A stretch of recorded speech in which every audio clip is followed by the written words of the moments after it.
Welcome to the second half of the Community Connections, 103.1 KISS FM. I'm Phyllis Jones, your host, and we have Stephania Williams. I keep calling her Stephania Williams, and she's our child advocate, and she's walking us through the things that we need to do if you're a parent of a child with special needs, and not maybe a parent. You just might know somebody, with a child with special needs, and not to say you got all the information, but you will know where to connect them to. And when left, we were talking about a regular ed child, quote unquote regular ed, that's in a pre-K, kindergarten, first grade. And all of a sudden, this teacher decides he or she does not belong in my room. They belong in special ed. And boom, the ball starts rolling. Mm-hmm. So, Stephanie, what happens? When that ball starts rolling, and what's going on now? Well, first, I would ask the teacher what they have done so far, right, to help accommodate that child in that classroom. So you were talking about a kid kicking and screaming earlier. Yeah, just kicking. Yeah. So what kind of behavior program do they have, or behavior plan do they have for all kids in the mainstream that they're using to help this kid? Would be number one question. Mm-hmm. My next question would be, where is he having difficulties at? Is it in transitioning? Is it during the academic portion? Is it when we have free play? So where is it again? Mm-hmm. Where is the data? Right. For me, I'm going to be asking for data. So even though they say that it doesn't belong in my classroom, how do you know that? Because if you haven't collected any data, then you really can't tell me where is the problem, where is the concern, and how we're going to be able to fix it. And if we can fix it in a regular mainstream classroom, or do we need to be under 504? Do we need to be under response to intervention? Mm-hmm. And have you tried response to intervention with this child? Or do we need to look at special education? So everything is a continuum of services. So, right, we don't just start and say, bam, you don't belong in my class, you belong in this special ed class. It doesn't work like that. We need data. The data always provides us information, and that based off that information, then we start deciding where that kid needs to be placed. And most likely, all kids can be kind of taken care of in the mainstream if you put in the right accommodations and modifications for them.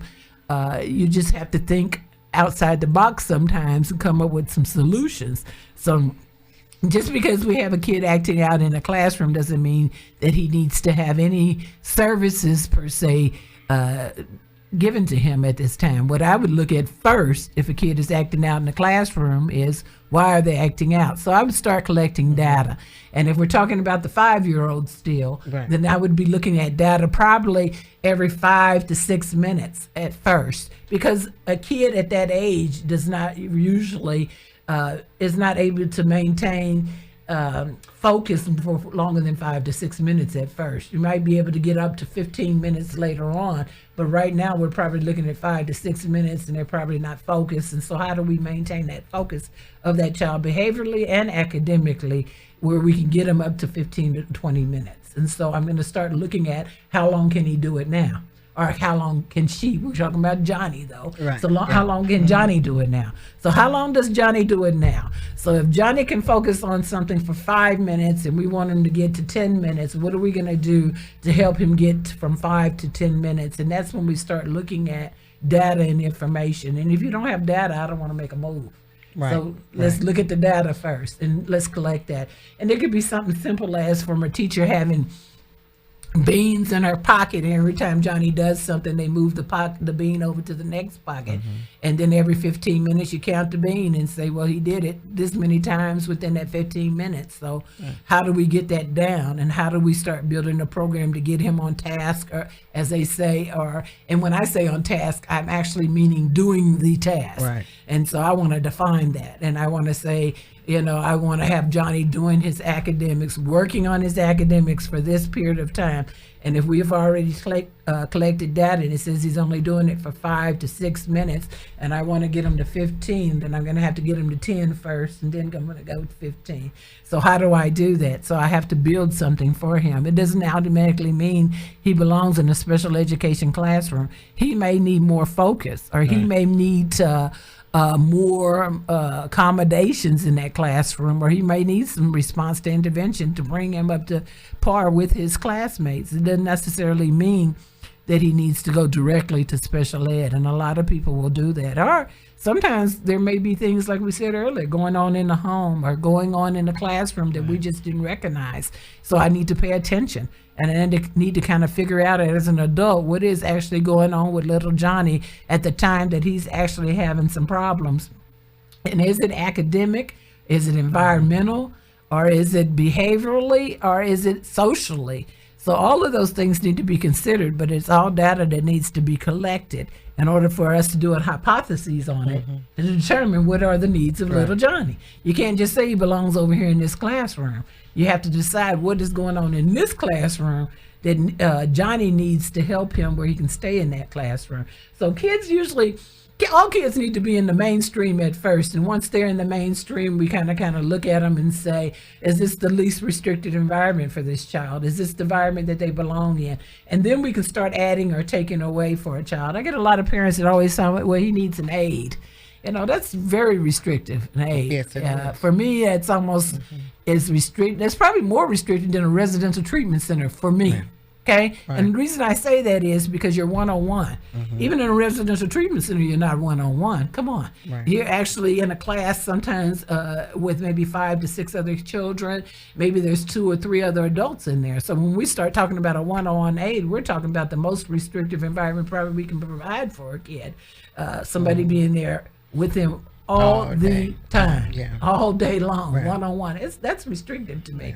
And the law says that we want to be least restrictive. So if we're talking about least restrictive, we're going to talk about the least restrictive is the mainstream. And now we're going to look at what the data says, and the data and the evaluations that we have, that what does it say, and what does it say we need in order for this child to be successful in the mainstream. Now, if we can do it, let's do it.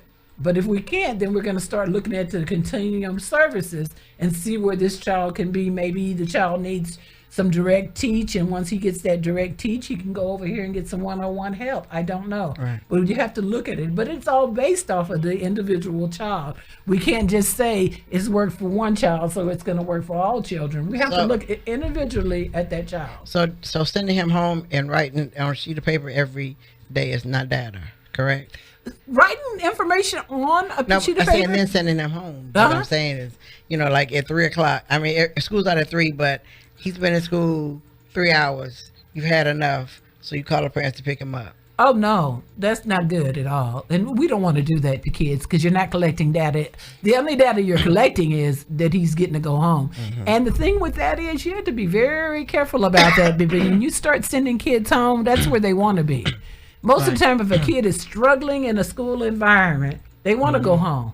So now they'll start doing things that get them to go home. They're very smart. Kids are bright. So they'll start manipulating your process, and they'll get to go home. And now we have a big problem. Now, how do we get them to stay in school? We should have thought about that at first before we started sending them home. And if you're sending little notes home, if you talked about a note home at the end of each day to parents, that's good. That's some data. But it's not the data that they're going to need in order to perform something that, to actually build something to help that student. You're actually going to have to take some good data. Maybe that's at the increments of every 15 minutes to every 30 minutes. It depends on the age of the kid and how often they are doing it, So we have to look at all of those things. And academically, if they're having problems, usually if they have an academic problem, usually you can start seeing that by they're not able to do the work. But if you keep giving them the work, so maybe they'll start balling up paperwork, or maybe they'll start just not doing it at all, or they'll start acting out to get out of your classroom to not do it. So, I mean, there's a lot of hypotheticals you can do, but it's all based on that individual child, and you need to be taking data. And it's all based off of that data, whether it's a behavior concern or an academic concern, social concern, or a recreational concern. Any kind of concern that you have, it all needs to be based off data that you actually have to collect. And so for us as adults, we need to be looking and watching and documenting information if we want to actually help that kid. So I have a good example for you. When I first started out this year, it was last year. Last year, my grandbaby actually started school. And so my grandbaby started every day. They were calling my daughter and saying, come pick her up at 9 o'clock.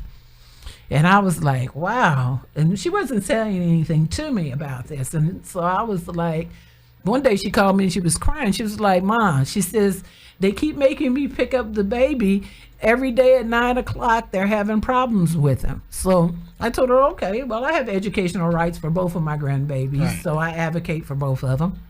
And both of them have disabilities. And they're under special ed. So the first thing that I asked was, well, what are they doing? And I don't know what they're doing. They just send them home. And I was like, oh. So I said, next time they send him, they call you to come pick him up, let me know, and I'll go pick him up. So the next time they called her, I went up there. And so I asked her, I said, when I got there, I was saying, what's wrong with little Johnny? I'm not going to give you your grandbaby's name. What's wrong with little Johnny? And they said that little Johnny was falling out on the floor. And I was like, okay. So I was like, well, what is your classroom plan for behavior concerns? Right. And so when I talked with the teacher, because they allowed me to go back and talk with the teacher, the teacher said, well, if little Johnny was good to the end of the week, that he would get a positive consequence. And so immediately I thought to myself, and I said back to the principal and the teacher, I said, well, hold up. I said, Johnny can't stay in your classroom past 9 o'clock. Right. So how is he ever going to get to Friday? And so for me, it was like, let's think about this for a minute here. If you want Johnny to stay in your room till after 9 o'clock, at 9 o'clock every day, if you're calling somebody, there's something going on at 9 o'clock. So what is it that's going on at 9 o'clock? And we need to be looking at that. And what do we need to put in place for this kid to keep him in the classroom where he needs to learn? That's right. After 9 o'clock. Yeah. Because it happens at 9 o'clock because you're calling at 9 o'clock every day. And so we started looking and talking, and we kind of found out that, you know, he was having some problems transitioning. We were transitioning. And so during transition, we started putting in place some things that could help him. And then after we learned that, we learned that also there might have been somebody, one of his peers, that was actually doing some things. And so we tried to put something in place for that. Then we actually started thinking more because we still had some problems and some concerns. And they had said, I want to think of the word that they used. I'm trying to think of the word that they had used because it was very meaningful to the whole process. The word that they used was that they had a lead. So they had a lead in each group for this kid, okay? And so the lead was a 5 or 6 year old. And so when we went back and we asked little Johnny, what did lead mean? He didn't know the meaning of lead.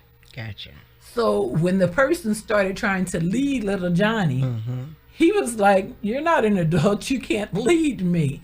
And so once we explained to little Johnny what a lead meant, we were able to actually let him know that this person in this group is the lead. You have to follow what the lead tells you to do, even though that person is not an adult. Right. But then we also needed to go over here to the adults, and we needed to talk to them also. And we had to ask, is this 6-year-old able to lead that you have leading? And is that the person that you want to lead? And that was the person they wanted to lead, but I didn't feel that the person that was leading was, how do I say this? The student that they were leading needed someone that was more experienced to lead them. Okay. And so for you to have a 6-year-old leading a child that's already having some complications is pretty much a no-no to me. So it means that the teacher needed to step in and be more watchful of what's going on. Not that we had to take the leadership skills away from the student that we were trying to teach to be a leader, but we needed to have a more watchful eye on what was going on, because I believe at one point the leader had, the student, which was my grandchild, had moved to one of the stations and sat down on the rug like he was supposed to. But what ended up happening was the leader came and said, no, you don't sit there, you sit somewhere else. Okay. And was trying to get him to sit somewhere else, and he wasn't understanding that. So she went to pull the rug from underneath him. And once she pulled the rug from underneath him, he hit her. Yes. And so now we had a problem. But we had two problems. But nobody recognized the first problem. The first problem was that you had a child that was leading and was not leading properly and had actually pulled a rug from underneath a child. Okay. Then you had a child that did not understand the meaning of what this leader was doing. Right. And so therefore was not being able to be a good follower. So it became complicated for no reason at all, really, because we needed to actually make sure everybody was under the correct understanding of what a leader and what a follower does, number one. And number two is, did that person really know how to lead? Because if they knew how to lead, they wouldn't have ever pulled a rug from underneath the kid in the first place. And that caused a lot of problems. So when I got up there, we talked about not only that, but we also talked about, him being able to learn what a leader is versus a follower. So we talked about that with him. Then we also learned about, we asked the teacher to talk to the leader about what it means to be a leader.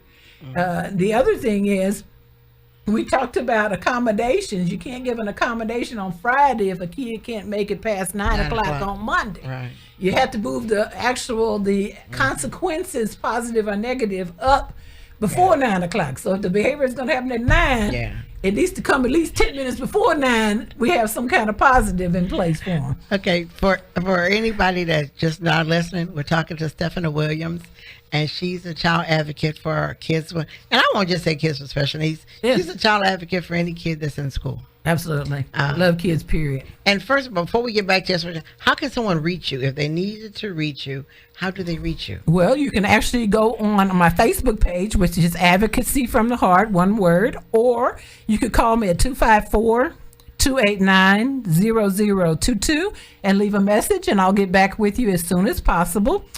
Also, you can find me at our website, which is actually the same, which is advocacyfromtheheart.org. Or you can come by and schedule an appointment with me after calling now. I'm in building 207 on South 207, I'm trying to think here, East Street, is it, or South Street? South 207, South 207 Street in Corpus Cove. We have an office there. But I only kind of go there for appointments. So just give me a call if you really want to get in touch and you want to know more. If you have an actual agency or a group of parents that would like some training, just give me a call. All training is free, and we'd be glad to come out and help you. Is that good for you? We need that. Yeah. 254-289-0022. Leave a message. Because, I need to also bring you onto a conference call that I have. Because you have a lot of parents who want to know and need to know, but they don't know how to find you. Oh, absolutely. They don't know how. They just don't know. They don't know. And a lot of times we think that all the information is right there. When actually it is right there, but they're gearing how to get there, and it ends up being a hush-hush thing. Yes. Absolutely. Or advocacy ends up being a negative word. It does. It does. Some people feel that way, but the truth of the matter, if we're all working for the same lasting, I guess, information, and working for the same cause, and that is for our kids to be independent and knowledgeable, then we're all on the same team. That's the deal. We're all on the same team. So you may be able to provide me some information that's helpful for me to help someone else, but I may be also to provide you some information that's helpful too. I try to be very helpful when I'm trying to advocate for kids, but I do sometimes have a side that says, okay, you're not getting it, and the child needs to get it. So we're going to have to move in this way, just as like everybody else does, If there's a child that's out there that is not getting what he needs or she needs, I'm all for trying to help that child to become a child that's going to be independent later on in life and be able to live independently and get a job, go to college or vocational school, any of those things that they really are wanting to do. And all of us can do it. Yeah. The difference is how we do it. That's true. And that's the big one. That's the big question. How are you going to do it? And we need to help trying to get kids there. When a parent has the urge and they decide where the kid is going to be placed, and we know that ours are done yearly. But let's say my child, the same Johnny, in 6 months, he makes this sporadic spurt. Mm-hmm. Just boom, just wow. And the art that he had, and when you go back and look at it as a parent, you'll see that it did fit 6 months ago. But right now, he's blown this out of the water somewhere, and he's going in another direction. It was a good direction, but it's almost like he had a growth spurt and everything went into place. But his art is not due for a year. Well, but it's 6 months. So what can a parent do at that parent point? can call an art anytime they would like. Okay. All they need to do is I would put it in writing to the school. I would address it to an administrator, which would be a vice principal or a principal, and ask them for an art. Tell them what time you would need it and what days you are available. Whereas there's no confusion with that, and they can work on that. Sign your name, keep a copy for yourself, and send it in to the district. You can even fax a copy after you've actually mailed a copy or even taken over a copy. But it is your right to call an ARD as many times as you feel you need to in order to gain services for your child. So that comes to another question for me is, if he's outgrown those goals and he's had a growth spurt, we might want to look at having goals that are not all the way through the whole year, right, that are actually broken down, like this 3 months he'll learn this, next 3 months he'll learn this, and keep going that way. That way we won't have to meet as much, but also we make the goals measurable. A lot of times when I'm looking at IEPs, the things that come out at me most often is that the goals that are written are not measurable, number one. And what I mean by that is, if you're going to put a goal in place, first of all, it has to be based off data. We already learned that. Okay, so our baseline is, what does Johnny already know, and what do we want Johnny to learn?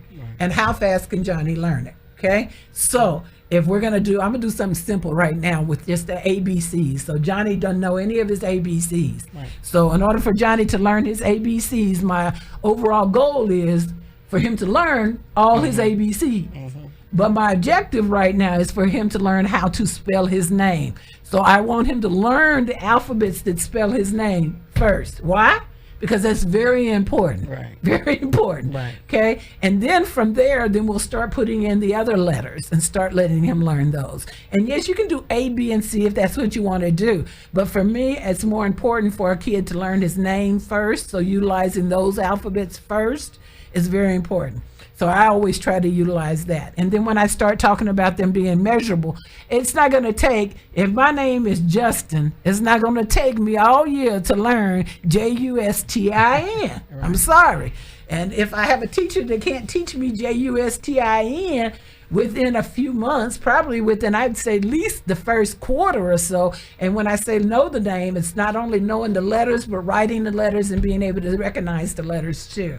So I would probably put in a goal as how many trials I would use. I love trials, so I would use trials. So it doesn't matter the numbers that you use, but you can do 5 out of 10, 7 out of 8. But you want to know how much do they know now. So if it's at 0 and I want him to know his name perfectly, right, I'm gonna want him to do it 10 out of 10 times. Is that not correct? Because that would be 100, no matter how I do it. A lot of people like to say just use percentages, but percentages are very hard to measure if you don't put a trial in there. So I would say 10 out of 10 times that it is given to him and introduced to him, he's going to know it at 100% rate within the next 3 months, because we're not going to work on that for a whole year. We're going to move on to more alphabet, right? We want to know some more. We can do his first and his last name, and then from there we can move on to some more of the alphabets that are not in his name. Whereas they can learn his name, we're doing 2 actually, learning the alphabet and learning our name. And so, which is very, very important.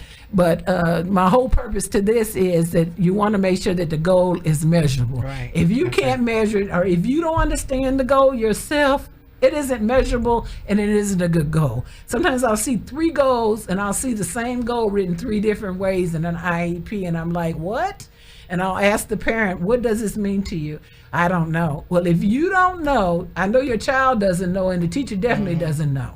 So what you need to make sure that you know is, what is the goal and where are you going with that goal? So again, it goes back to your evaluation and your data.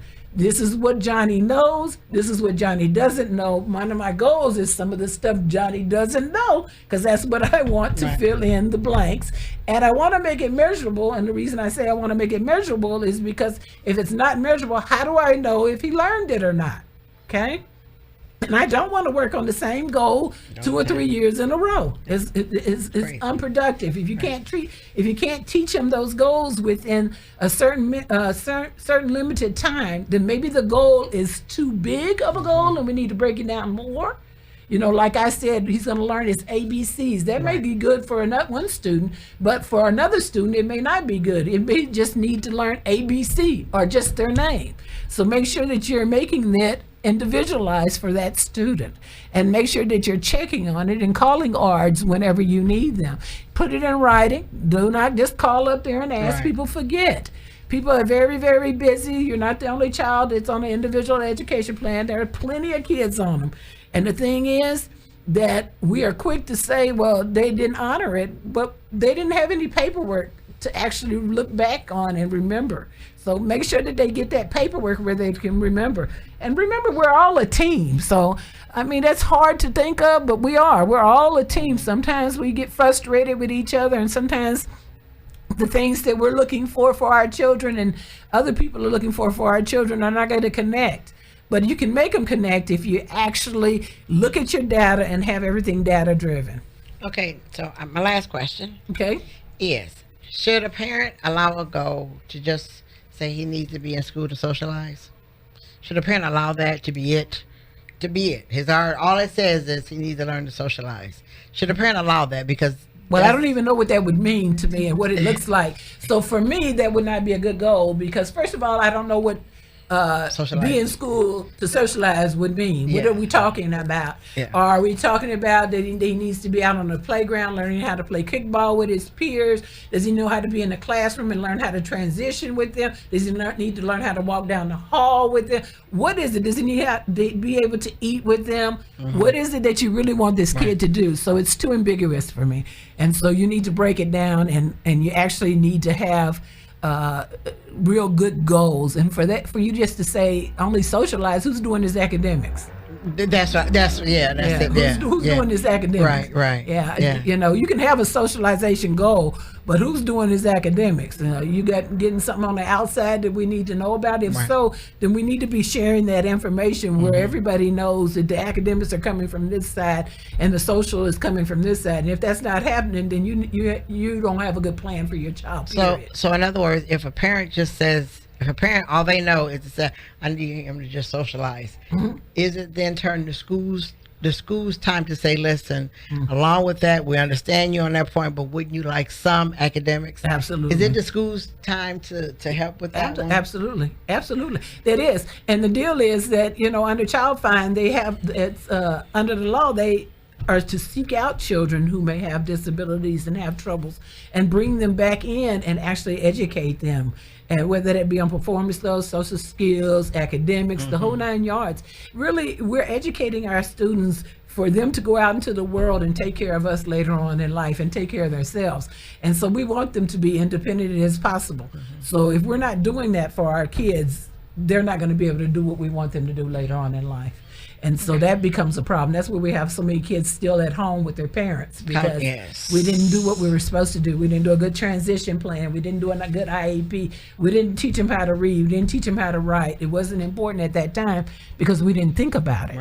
We thought they were doing what they were supposed to do, but we as parents have to take control over that and understand that it's our job also to be a part of it and make sure that it's getting done, and that we're checking on it, and that little Johnny is understanding what he needs to understand. I want to thank you for coming on this morning. Well, thank you. Anytime. Love to come back. You will be. Oh, well, thank you. You will be, because I need you to come at a certain time. Okay. I need you to come again with Child Abuse Awareness Month. Oh, we'd love to. Because that causes problems. That can cause other problems in the home, and they all can come together. Oh, yes. Into a nightmare crash course. Yes. So I would like you to come back, especially then, because, like I said, we see that as a crash coming together, and they do come together, due to confusion of everybody. Yes. So, but I want to thank you for giving the education that you did give. Thank you. I want to thank everyone for listening to Stephania Williams talk. And once again, before we go, can you give them the name of where they need to find you? You can find me on Facebook at Advocacy from the Heart, and you can call me at 254-289-0022. And just leave a message. I'll call you back. Okay, and then again, I want to thank you, and I want you to always remember, you cannot lead a positive life with a negative mind. We'll talk to you next Sunday. Bye now.